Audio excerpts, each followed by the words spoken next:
Welcome back to the Doula Johanna podcast and Happy New Year. I hope you had a wonderful holiday season with your loved ones.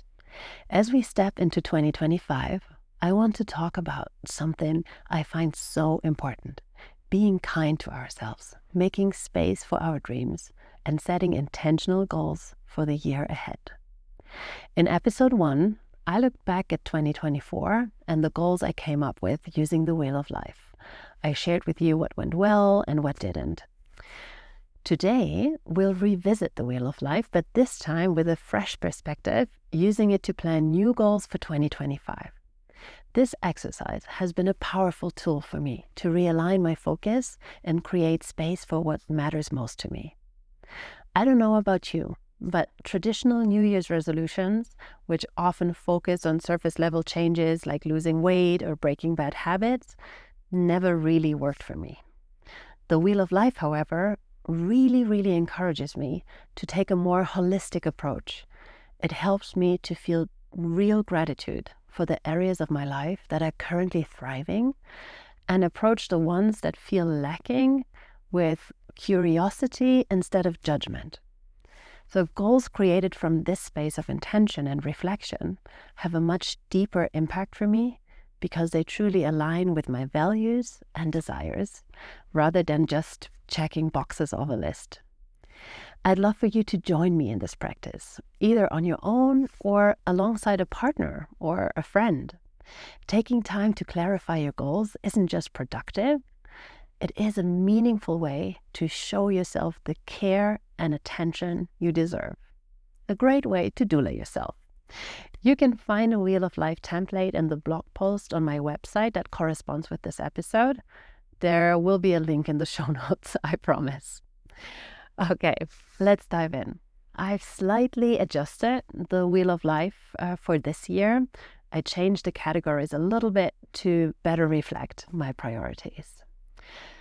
So, my categories on my Wheel of Life for 2025 are the following: job and career, as usual. Second category is finances.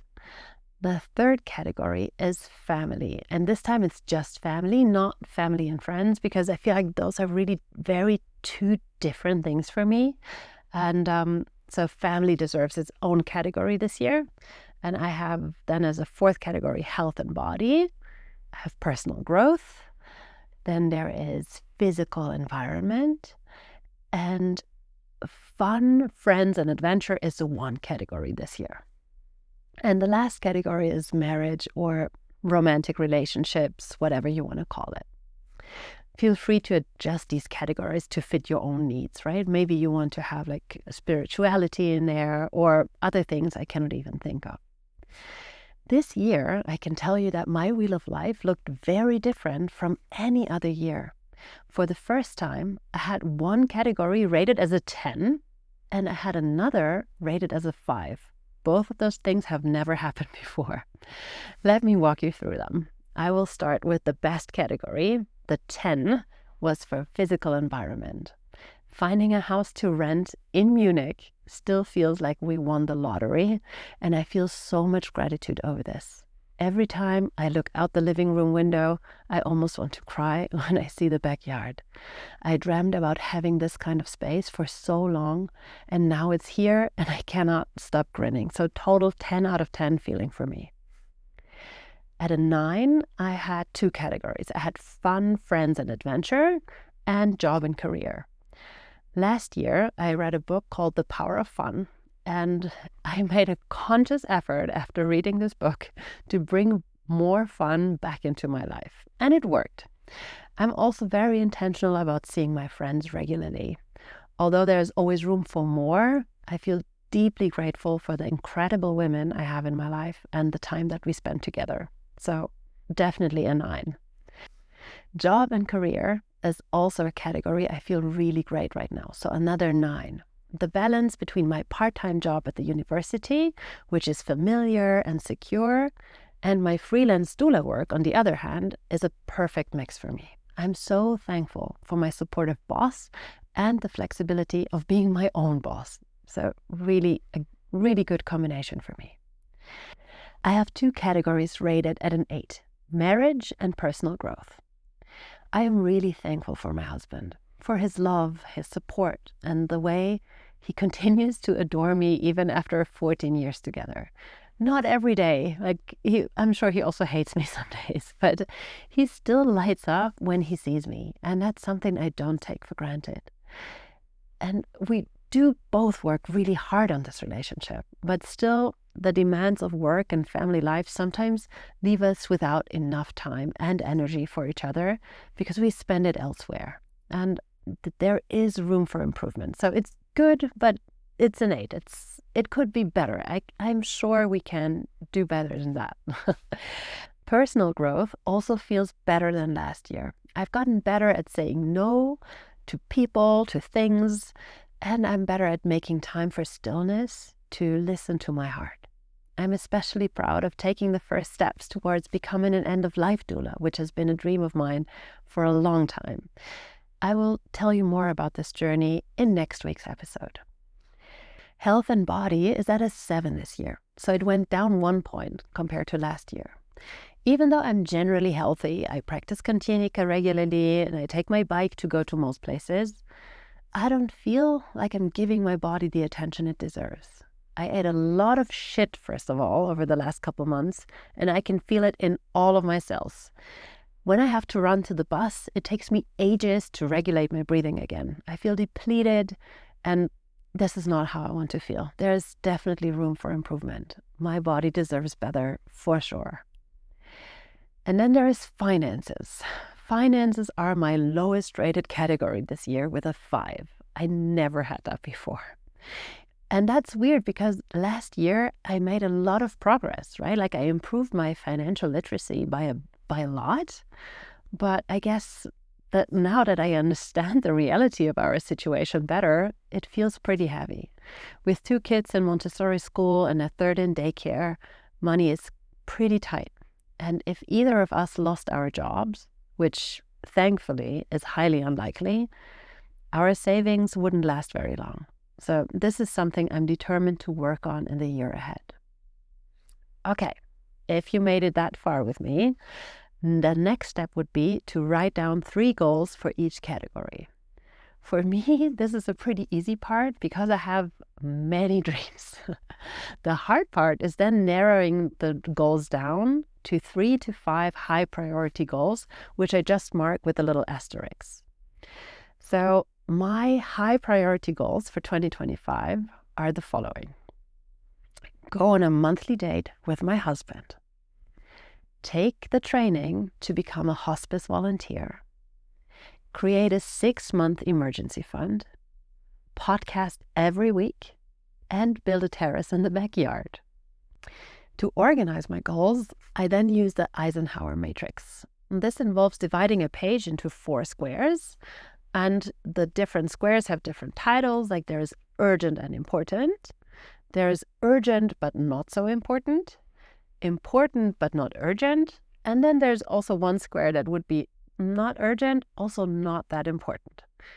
A lot of people might think, why do you even have that here? But there are goals that fit into that category. Most of my goals fall on the urgent and important. Monthly date nights, creating an emergency fund, and podcasting regularly. Becoming a hospice volunteer, however, is really important to me, but it's not urgent in that sense. And then there's building a terrace. This isn't urgent nor important, but it's still on my list because I know it will bring me joy. I also then create a loose time frame, dividing the years into 4 quarters, and check which one of my goals will be about consistency throughout the whole year and which ones will be a one-time effort and just show up in 1 quarter. So my urgent and important goals this year will most likely stay that way through the whole year. So they will show up in quarter 1 to quarter 4. The course to become a hospice volunteer will happen in quarter 1 and quarter 2, as far as I know.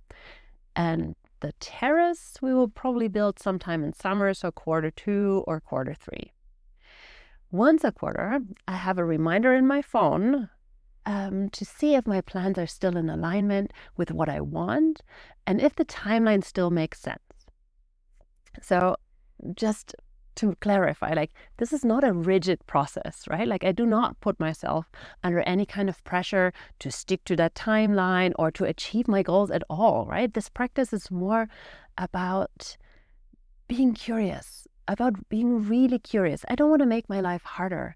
I just want to figure out my own inner workings, lure out my own desires and ambition, and make room for them on the page and in my mind.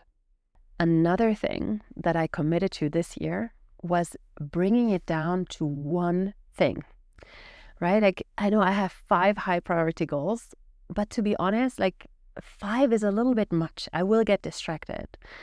What is the one thing that if I do that, everything else will fall in line and will be easier because of it, right? So I pick one thing for my personal life and one thing for work.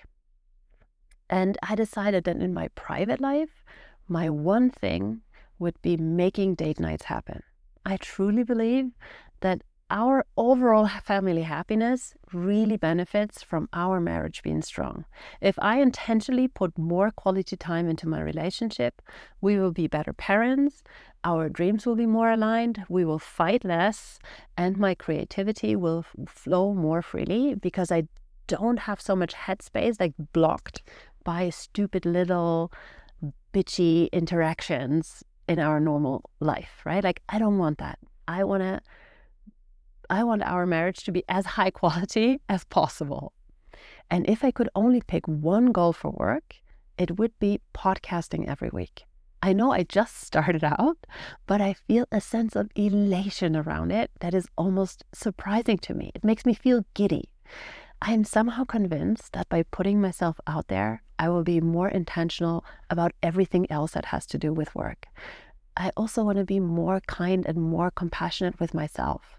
I hope to make a difference in the life of my listeners. And I will learn so much by being in the middle of the humbling experience of being a beginner again. So I have a feeling that by going through with it, new doors will open for me that I didn't even know existed. What do you think? Will you make the time for yourself and get curious about your own dreams? What is your one thing this year?